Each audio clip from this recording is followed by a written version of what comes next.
ये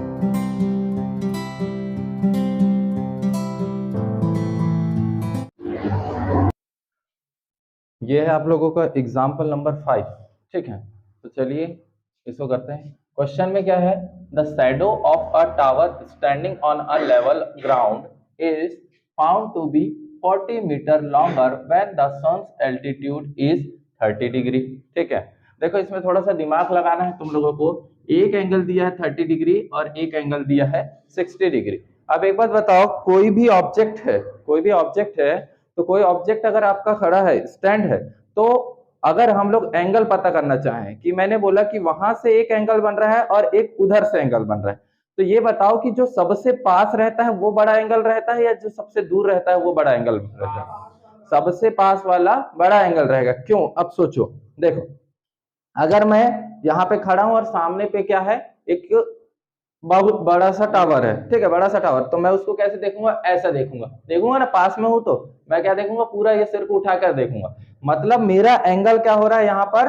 बड़ा बन रहा है क्योंकि मैं पूरा ऐसा देख रहा हूं। अब मान लो कि मेरा डिस्टेंस थोड़ा सा दूर रहता तो मैं नॉर्मली भी देख सकता हूं ना, उसको देख सकता हूं, तो वहां पर एंगल क्या बनेगा? छोटा बनेगा। तो ऑब्जेक्ट से जितना दूर है उतना छोटा एंगल और जितना पास है उतना बड़ा एंगल। ठीक है, तो मान लो हमारे पास एक टावर है। ठीक है, चलो ये क्या है? एक टावर, जिसका नाम दे देते हैं ए और बी। ठीक है, जो कि एक ग्राउंड में है। ठीक है, यहाँ लिखा है ना, the shadow of a tower standing on the level of ground is found to be 40 meter longer when the sun's altitude is 30 degree. जब सन का एल्टीट्यूड कितना है? 30 डिग्री। तो देखो किसी पॉइंट से इस सन का एल्टीट्यूड होगा कितना? 30 डिग्री। ठीक है, यहां पर बन रहा है कितना? 30 डिग्री। ठीक है, जब ये इसका एल्टीट्यूड कितना है? 30 डिग्री है, तब ये कितना मीटर लॉन्गर है? 40 मीटर लॉन्गर है। समझ गए? और व्हेन इट इज 60 डिग्री, तो इसका हाइट पता करो। अब देखो बेटा, जब ये 30 डिग्री है तो थोड़ा 60 डिग्री बढ़ाना चाहेंगे तो ये क्या होगा? टावर के पास आने लगेगा ना। और यहाँ कितने डिग्री का एंगल बनाएगा? 60 डिग्री का एंगल बनाएगा। और उसी ने बताया कि 30 डिग्री से 60 डिग्री जहां एंगल बन रहा है उसी का डिस्टेंस कितना है? 40 मीटर। ठीक है, कितना है? 40 मीटर। ओके, समझ गए? अब ये डिस्टेंस हमको नहीं पता है, कहां से लेके कहां तक? इस पॉइंट से लेके इस पॉइंट तक। तो इस डिस्टेंस को क्या मान लेंगे हम लोग? एक्स। क्या मान लेंगे? एक्स मान लिए। क्वेश्चन में क्या बोला था? एक टावर है जो कि वर्टिकल स्टैंड है और दो एंगल बन रहे हैं, एक कितना? 30 डिग्री और एक 60 डिग्री। ठीक है, जब सन का एल्टीट्यूड 30 डिग्री है तो 40 मीटर लॉन्गर है और 60 डिग्री है, तो पता करना है और उस टावर की हाइट भी हम लोगों को पता करना है। ठीक है, तो चलो हम लोग थोड़ा सा इसको क्या करते हैं? कंसिडर करते हैं। आप लोगों का एग्जांपल नंबर 6 है, सॉरी 5 है। ठीक है, तो लेट अस कंसीडर। ठीक है ना, नाम कर देते हैं इनका। ठीक है, ए बी, और इसको दे देते हैं सी और इसको दे देते हैं डी। समझ गए? ध्यान से सुन लो, एक टावर है वर्टिकल स्टैंड, दो एंगल बन रहे हैं। 30 डिग्री से 60 डिग्री जब हम पहुंच रहे हैं तो वहां कितने मीटर का डिस्टेंस है? 40 मीटर का डिस्टेंस है। तो हम लोगों को तो पहले 60 मीटर डिग्री से कहा जहां पे बन रहा है वहां से लेके टावर के फुट तक का डिस्टेंस भी पता करना है, और उसके बाद भी क्या पता करना है? हाइट भी पता करना है टावर की। हाँ हाँ, देखते हैं ना, पहले तो कंसिडर करते हैं। क्या है? A B is the height of tower. ठीक है, आप लोगों का ये हो गया, A B is the height of tower. जैसे कि आप लोगों की ये जो बुक में लिखा है ना, ये अच्छा गिवन है तो इसको लिख सकते हो। एंड क्या लिखेंगे? एंड बी सी, एक मिनट, ओके। और यहां पर एंगल बन रहे हैं कौन कौन से? एंगल ए सी बी, ये कितना डिग्री का है? 30 डिग्री का है। ठीक है, और angle A B, A D B, ये कितना डिग्री का है? 60 डिग्री का है। ओके, 60 डिग्री है।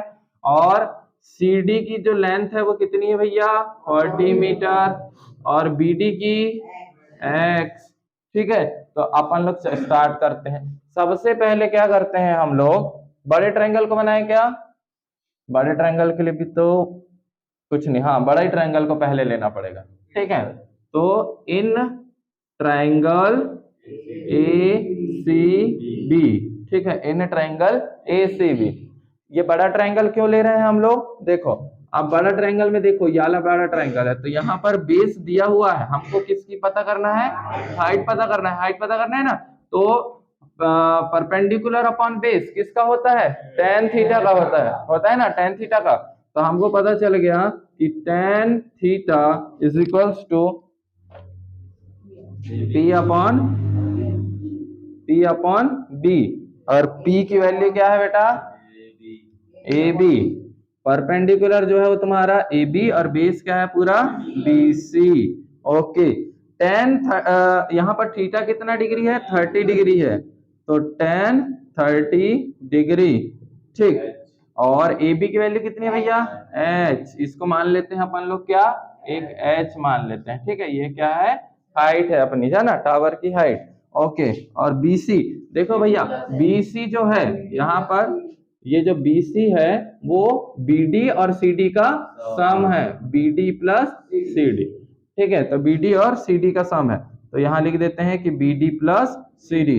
tan 30 कितना होता है 1/√3, ओके। और हाइट नहीं पता है, BD हमको पता है कितनी है x, और ये कितना हो गया 40, ठीक है। चलो इसको इधर भेज दो, तो ये क्या बन जाएगा x plus 40 is equals to h√3, ठीक है।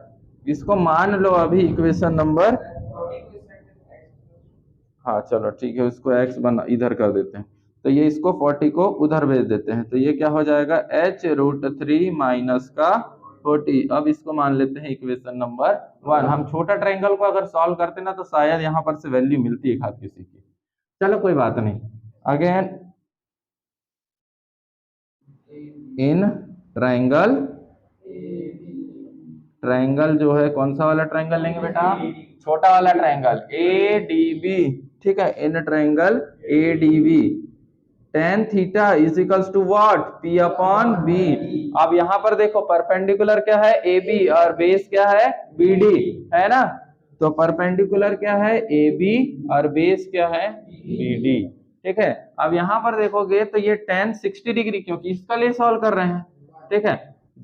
अगर पुराना कंसेप्ट जिसको याद है तो ये पूरा बन जाएंगे, ठीक है, tan 60 डिग्री। अब देखो AB कितना है बेटा H, ठीक है, और BD कितना है x, tan 60 होता है √3x is equals to h, ये मैंने x को इधर भेज दिया, चलो जिस कंफ्यूजन हो जाएगा, नहीं तो h अपॉन x। अब यहाँ गया तो ये क्या बन जाएगा √3x is equals to h। अब देखो हम लोग यहाँ से रख सकते थे वैल्यू, एक मिनट, इसको मान लो इक्वेशन नंबर 2, ठीक है। अगर हम लोग h की वैल्यू पुट कर दें √3x, ठीक है, एक मिनट। अब हम लोग क्या कर सकते हैं यहाँ पर,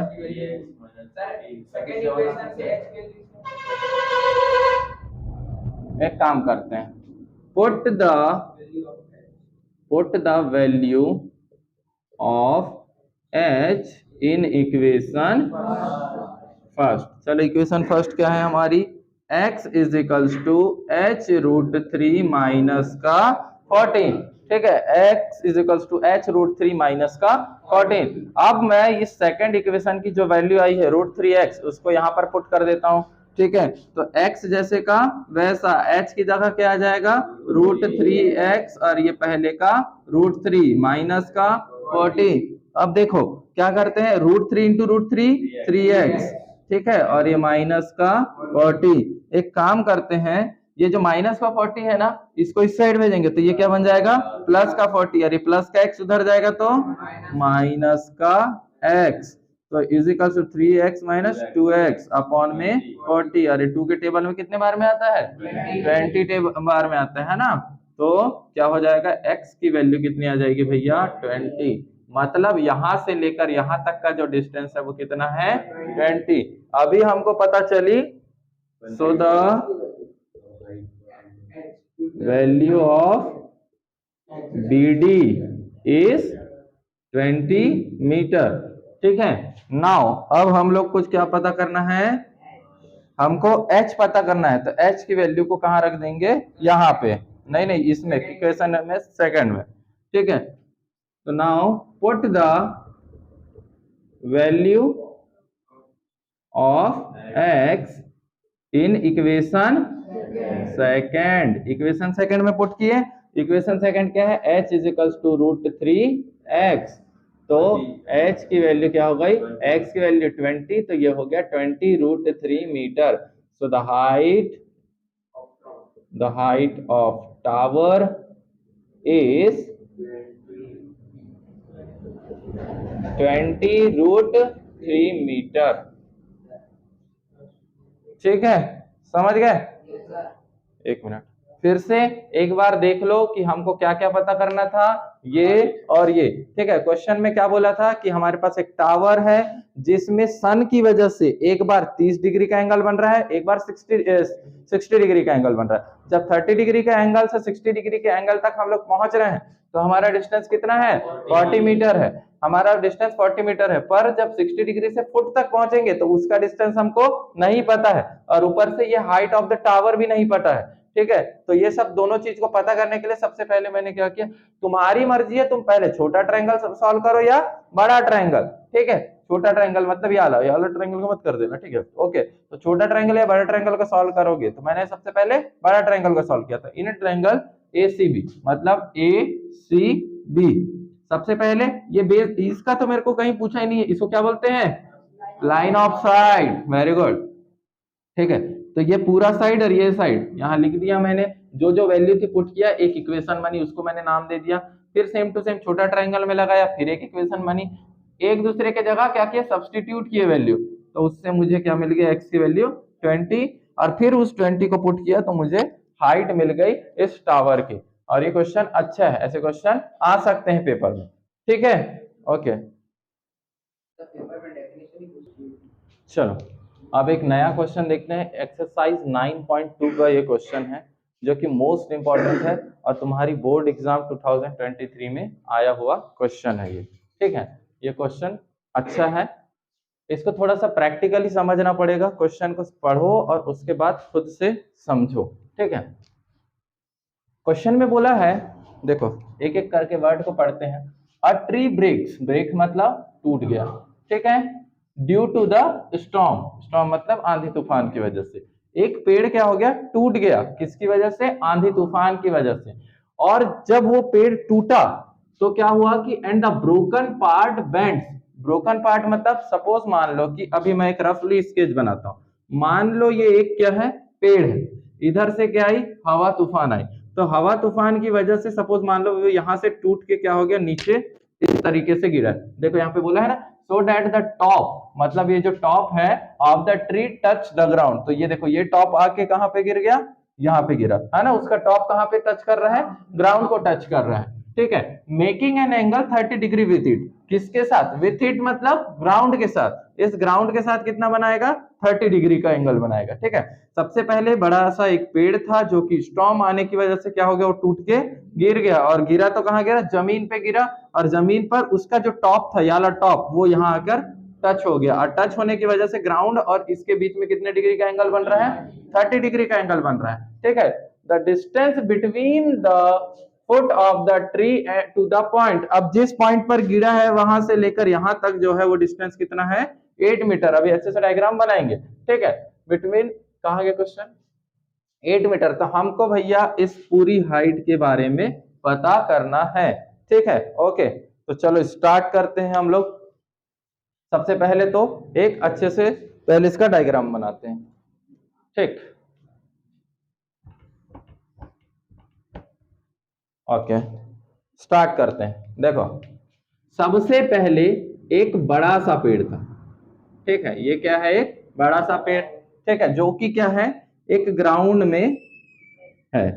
ठीक है, ये ग्राउंड है तुम्हारा, ये बड़ा सा पेड़ था। अब उधर से चली हवा तूफान, ठीक है, हवा तूफान चला या स्टॉर्म आया, इसकी वजह से क्या हुआ, सपोज मान लो कि ये ट्री यहां से ब्रेक हो गया, कहां से ब्रेक हुआ, वहां से, और ये जो पार्ट था ये टूट कर कहां गिरा, यहाँ पे। अब जो इमेजिनेशन पार्ट है ना, वो ऊपर वाला उसको रख दो, उसको मिटाओ मत, ठीक है। अब यही पार्ट क्या हुआ, यहां पर गिरा, सपोज मान लो ये जमीन पर यहां पर गिरा, जो ये पार्ट है वही ये है ना, बस उसको मैं इमेजिनेशन में बता रहा हूं कि ये टूट के यहां गिर गया, ठीक है, ये गिरा, तो मतलब जितना डिस्टेंस मतलब लेंथ इसकी होगी उतनी इसकी भी होगी ना, मतलब जितना लेंथ ये है उतना ही लेंथ ये होगा, क्योंकि वही पार्ट है जो गिरा है। पर अब मेरे पास ऐसा कोई ये तो नहीं है कि मैं वहां पर दिखा दूं उसको, है ना, इसलिए अपने मार्कर का यूज में जितना पढ़ा सकते उतना बता रहा हूँ, ठीक है। तो ये टूट कर बेटा गिरा यहाँ पे, सपोज मान लो कि ये जो पेड़ की हाइट है वो कितनी है, h है, कितनी है, h है, ठीक है। अब देखो ध्यान से सुनना, वो जो ट्री है उसकी हाइट कितनी है, h है। अब उसके बाद जहां से वो टूटा, ठीक है, तो अब हमको हाइट को दो पार्ट में डिवाइड करना पड़ेगा। मान लो कि जितना पार्ट अभी बचा है वो कितना है बेटा, x है, कितना है, x, और जो टूट कर गिर गया, ठीक है, जो टूट कर गिरा है वो h माइनस एक्स होगा ना, बचा हुआ। मतलब ये बताओ, ये पूरी हाइट में से अगर मैं x को माइनस करूंगा तो ये वाला पार्ट मिलेगा, मतलब ये वाला पार्ट कितना है बेटा, h माइनस एक्स, कितना है, h माइनस एक्स मीटर का है, ठीक है। ध्यान से समझ आया। एक ट्री है जो कि स्टॉर्म आने की वजह से क्या हुआ, ब्रेक हो गया, ब्रेक होने की वजह से ये पार्ट यहां से टूटकर यहां गिर गया, ये पार्ट को मैं दिखा रहा हूं पर वो पार्ट टूट चुका है और वो गिरा है यहाँ पर, तो ये h माइनस एक्स है, तो ये भी h माइनस एक्स होगा ना, h माइनस एक्स मीटर, ठीक है, समझ आ रहा है। एक ट्री है जो कि हवा आने की वजह से क्या हुआ, आधा टूट के गिर गया, और उसका जो टॉप है, ये वाला टॉप, ये यहां से गिर के ये जमीन पर टच हो गया, और यहां पर टच होने की वजह से ये कितने डिग्री का एंगल बनता है, 30 डिग्री का एंगल बनता है, 30 डिग्री का एंगल बनता है। और क्वेश्चन में ये भी बोला है कि आपका जो फुट से लेकर ये पॉइंट तक का जो है डिस्टेंस वो कितना है बेटा, 8 मीटर है। चलो अपने हिसाब से कुछ नाम दे देते हैं, ये पॉइंट P, ठीक है, इसको मान लो A, इसको मान लो B, और इसको मान लो C। ये क्या है, मतलब उस ट्री की क्या है, टिप है, ठीक है, ओके, टॉप है जो। ये डायग्राम बन जाएगा सबसे, ऐसा बनाना है, ठीक है। अब चलो स्टार्ट करते हैं हम लोग गिवन लिखना, ठीक है, गिवन लिखते हैं, चलो। तो लेट अस कंसीडर, हाँ बोलो, हाँ तो बेटा मैं वही तो बोल रहा हूं कि वो मतलब कि अब देखो मैं ये तो दिखा नहीं सकता ना कि वो पेड़ वहां से टूट के गिरा है, ठीक है। एक काम कर सकते हो कि पहले ये टावर था, मतलब ये पेड़ था, उसके बाद डबल डायग्राम बना के बताओ। अब एक बात बताओ, ये पेड़ टूट कर यहाँ गिर गया है, मैं बता रहा हूँ, पर वो इमेजिनेशन के लिए तो रखो, जब हाइट पता करेंगे तब उसको यूज कर लेंगे, होगा कि नहीं। अब हम लोग 3D डायग्राम तो पढ़ नहीं रहे हैं कि कब टूट रहा है वो मैं दिखा दूं, ठीक है, ठीक है, स्मार्ट बोर्ड में पढ़ेंगे तो देख लेंगे, ठीक है। तो ये सपोज मान लो ये जितना है वही उतना है, ठीक है, उसका अभी काम भी पढ़ने वाला नहीं है, हमको नहीं पड़ेगा ना, ठीक है। अब बात करते हैं, लेट अस कंसीडर जो AC है वो क्या है, AC हाइट ऑफ ट्री, ठीक है। AP क्या है, distance between point and foot of the tree, ठीक है, ये क्या है, फुट ऑफ द ट्री। अब ये क्या है, ये ब्रोकन पार्ट है, कौन सा वाला, BP, है ना, BP जो है ये ब्रोकन पार्ट है, ब्रोकन पार्ट ऑफ ट्री, ठीक है। और यहां ये भी पता है कि जो BP है और BC है वो दोनों बराबर है ना, जो कि कितने हैं, h माइनस एक्स मीटर, है ना, समझ गए। और तुमको AP दिया हुआ है, कितना दिया हुआ है, 8 मीटर, और AB जो दिया है वो कितना है भैया, x, ठीक है। और एंगल तुम्हारा BPA, एंगल BPA कितना डिग्री है, 30 डिग्री है, ये दिख रहा है ना 30 डिग्री, जो जो दिख रहा है सब सब भर दो। ठीक है, अब स्टार्ट करते हैं। स्टार्ट क्या करेंगे हम लोग नाउ, सबसे पहले तो ट्रायंगल लो। कौन सा ट्रायंगल लेंगे? यही वाला triangle A B, A P B या फिर ए पी बी, जो भी ले सकते हैं ना। चलो मैं बीपीए लेता हूँ। Now in triangle BPA. ठीक है, ठीक, ध्यान से सुनना, बीपीए। अब स्टार्ट करते हैं। चलो, सबसे पहले यहां पर हमारे पास, अब इस बार 10 का केस आया ऐसा जरूरी नहीं है। ठीक है, इस बार देखो ये दिया हुआ है और यही तो पता करना है हम लोगों को। ठीक है, तो कौन सा पार्ट लगेगा? जहां पर क्या आ जाए? बेस आ जाए और क्या आ जाए? हाइपोटेनस आ जाए। कौन सा होता है? कॉस का होता है ना, हाइपोटेनस अपॉन बेस या बेस अपॉन हाइपोटेनस। अरे इधर देखो, P B P, H H B. ठीक है, और ये क्या हो जाएगा? Base upon hypotenuse. ठीक है, सेक लिखेंगे तो वही आएगा ना भैया, सेक 30 डिग्री और कॉस 30 डिग्री में क्या अंतर रहता है? एक दूसरे के क्या होते हैं? इनवर्स होते हैं। ठीक है, तो अपन लोग इसमें लगाते हैं क्या, इसको पहले पता करते हैं। ठीक है, एक मिनट।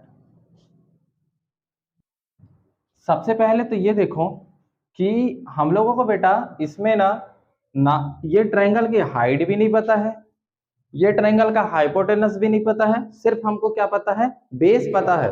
मतलब पता है यहाँ पर हम लोगों को 2 बार एक ही को सॉल्व करना पड़ेगा।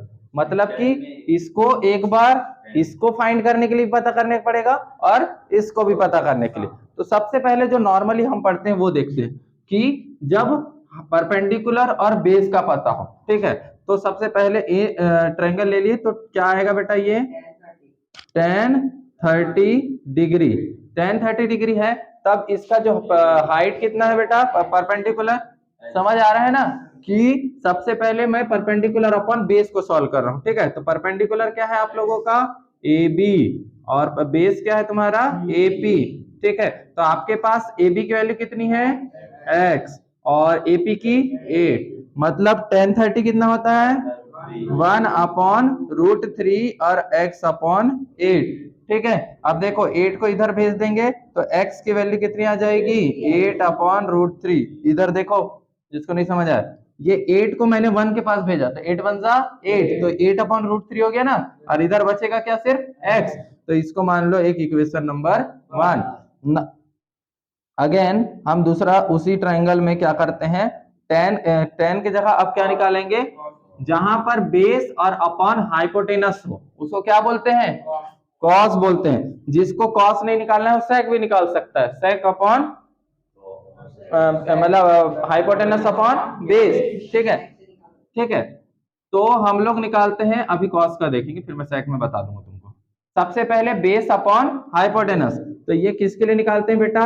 कॉस के लिए। ये देखो इधर बेस अपॉन हाइपोटेनस, तो आपका बेस क्या है? कॉस कितना डिग्री है? ये भी 30 डिग्री है। और बेस क्या है आप लोगों का बेटा? एपी अपॉन, हाँ, और हाइपोटेनस क्या है? बीपी। ओके, अब कॉस 30 डिग्री क्या होता है? √3 अपॉन 2। ठीक है, √3 अपॉन 2। और एपी की वैल्यू क्या है? एपी की वैल्यू है 8। ठीक है, और बीपी की वैल्यू क्या है? h minus x, h minus x. ठीक है, अब इसको इधर सॉल्व करते हैं। एक काम करते हैं, इनमें करते हैं क्रॉस मल्टीप्लाई। ठीक है, तो ये √3 के तरफ क्या चले गया? h minus x. ठीक है, ये क्या हो गया? 8 2 जा 16। ठीक है, इतना समझ आ गया? ठीक, अब क्या कर सकते हैं बेटा? एक काम करते हैं, सुनो, सबसे पहले √3 का h से मल्टीप्लाई करो तो ये क्या हो जाएगा? √3h। ठीक है, एक मिनट, ऐसा ना करने की जगह अपन लोग क्या करते हैं, सुनो, ये h माइनस एक्स को जैसे का वैसा रखो, और ये 16। ठीक है, h माइनस एक्स जैसे का वैसा रहा, तो ये जो 16 है उसके तरफ √3 जाएगा कि नहीं जाएगा ना, रूल के हिसाब से। तो ये हो गया √3। अब एक बार देखो, हमारे पास x की वैल्यू रखी हुई है 8√3, है ना, तो यहाँ पे लिखेंगे इसको, मान लो कि इक्वेशन नंबर क्या है? ये सेकंड। ठीक है, तो यहाँ पर लिखेंगे put the value of x is equals to क्या है 8/√3 इन इक्वेशन सेकेंड। ठीक है, इक्वेशन सेकेंड में रखते हैं। तो देखो h जैसे का वैसा x की जगह क्या आएगा 8/√3। ठीक है, 8/√3 और इज इक्वल्स टू क्या हो जाएगा 16/√3। अभी जो माइनस का 8/√3 है वो उस साइड गया तो प्लस का, तो h is equals to 16/√3 plus 8/√3। Okay, अब जब भी बेस सेम रहता है तो क्या होता है ऊपर का ऐड हो जाएगा। ठीक है, मतलब डिनोमिनेटर सेम है, तो ये क्या हो जाएगा 8 क्या हो जाएगा 24/√3। ठीक है, अब देखो 24/√3 इसको नॉर्मल बनाना है। क्या बनाना है नॉर्मल, इसीलिए इसका कर देंगे रैशनलाइज। जो नीचे है उसी को ऊपर और नीचे मल्टीप्लाई करते हैं, ये होता है क्या रैशनलाइज। ठीक है, तो जैसे ही रैशनलाइज किए भैया तो 24 का रूट से मल्टीप्लाई हुआ तो 24√3 और अपॉन में देखो √3 इंटू √3 कितना होता है 3। तो देखो 3 के टेबल में ये 8 टाइम्स में, इसलिए इसका आ गया 8√3। अब देखो ये जो h है ये h ही तो क्या है 8√3, मतलब वो जो तुम्हारा ट्री की हाइट क्या थी 8√3, मतलब 8 मीटर लंबा वो क्या था तुम्हारा ट्री था, 8 से ज्यादा का था। तो लिखेंगे सो the height of tree is कितना 8√3। अब इस क्वेश्चन से क्या समझ आ रहा है हमको कि हम लोग टूटे हुए पेड़ का भी हाइट पता कर सकते हैं। ठीक है, बीपी की वैल्यू कहां से जीरो आ जाएगी, बीपी कहां, x की वैल्यू 8/√3 निकाला हूं और वो 8√3। क्वेश्चन फिर से समझो, एक ट्री था जो कि स्टॉर्म आने की वजह से क्या हो गया टूटकर नीचे गिर गया। ये देखो ये ट्री था जो कि टूटकर नीचे गिरा, ये पार्ट और ये पार्ट सेम थे। ठीक है, उसके बाद क्या बोला गया जब इसने ये टूटा हुआ पार्ट जमीन पर टच होता है तो कितना डिग्री का एंगल बनाता है 30 डिग्री का एंगल बनाता है। तो आप लोगों को बस ये ट्री की हाइट पता करना था। ठीक है, मैंने क्या किया पहले तो कंसीडर किया, ये तो सबको आता है। उसके बाद बस क्या किया इसी ट्रायंगल में 2 बार प्रॉपर्टी लगाएंगे। क्यों लगाएंगे, एक बार इन दोनों को फाइंड करने के लिए, एक बार इन दोनों को फाइंड करने के लिए। इन दोनों को फाइंड करेंगे तो देखो एक इक्वेशन मिलेगी और वही सब्स्टिट्यूशन करना है, एक दूसरे की जगह वैल्यू रखना है, आंसर आ जाएगा। ठीक है, इससे पहले वाला क्वेश्चन में भी वैसे ही किए थे, मतलब ये दो सॉल्व करो और ये दो सॉल्व करो तो कोई ना कोई रिलेशन मिलेगा ही और उसको वहां पर पुट अप करना है। ठीक है, ये क्वेश्चन जो है तुम्हारा आया हुआ है कब 2023 में आया है ये क्वेश्चन। तो ये क्वेश्चन है जो वो है बहुत इंपॉर्टेंट। ठीक है, 2023 का ये मोस्ट इंपॉर्टेंट क्वेश्चन है और आया भी कितने मार्क्स में था 4 मार्क्स का क्वेश्चन है ये। ठीक है, तो इसको अच्छे से देखना है क्वेश्चन को। और बोर्ड्स में ऐसे ही एनसीईआरटी के क्वेश्चन आते हैं, कुछ कुछ नालायक लोग बताते हैं ना कि आप लोगों का क्वेश्चन बड़े बड़े हाई हाई लेवल के आएंगे, बाहर से आएंगे, बुक से आएंगे, इन लोग की बात अपने को सुनना है ही नहीं। ठीक है, अपन अपनी एनसीईआरटी को अच्छे से पढ़ लिए, एग्जाम्पल सॉल्व कर लिए सिमिलर। अब 1-2 डिजिट तो चेंज होगा ना, पेपर जो होता है वो डिजाइन होता है ना बेटा, तो क्या होता है कि पूरा 100% में से जो 90% होता है ना वो हर कोई बना सकता है। ठीक है, बिलो से लेकर एवरेज तक रहता है। अब इसी पेपर में जो 10% रहता है ये होता है तुम्हारा थोड़े से हॉट टाइप के क्वेश्चन, मतलब थोड़े से, मतलब अब ऐसा तो नहीं है ना कि पूरा 100% पेपर तुम्हारा इजी बना दे, ऐसा भी जरूरी नहीं। तो ये जो 10% क्वेश्चन होते हैं ना यही तुम्हारे क्या होते हैं जो थोड़े से एक पिन पॉइंट पे पकड़ने की जरूरी है, और वो पिन पॉइंट पकड़ लिए तो वो भी क्वेश्चन तुम्हारे लिए क्या हो जाएंगे हॉट से सीधा लॉट्स में पहुंच जाएंगे। ठीक है, तो ये समझना है। और पेपर में हम लोगों को ज्यादा फोकस किस पे करना है, सबसे पहले उन क्वेश्चन में नहीं करना है फोकस जिन क्वेश्चन को हमको बनता ही नहीं। ठीक है, सबसे पहले थोड़ा सा अपना इस दिमाग को क्या करना है मोटिवेट करने के लिए 1-2 क्वेश्चन ऐसे बनाओ जो पूरे बनते हैं। उसके बाद देखना जैसे ये दिमाग चालू हुआ कि हाँ मेरे को सब बन रहा है, उसके बाद देखना वो जो क्वेश्चन नहीं भी बन रहा है ना वो भी लिखना चालू कर दोगे तुम लोग, क्योंकि हमने वो प्रैक्टिस किया है पर क्या हो रहा है घबरा रहे हैं। इसलिए थोड़े से क्वेश्चन जब सॉल्व करते हो तुम लोग तो जो क्वेश्चन बन रहे हैं उनको देख लो पहले, हाँ ये बन गए हमारे, तो उसकी वजह से हमारा दिमाग ज्यादा काम करने लगता है। ठीक है, समझ गए ना? ओके, बीपी की वैल्यू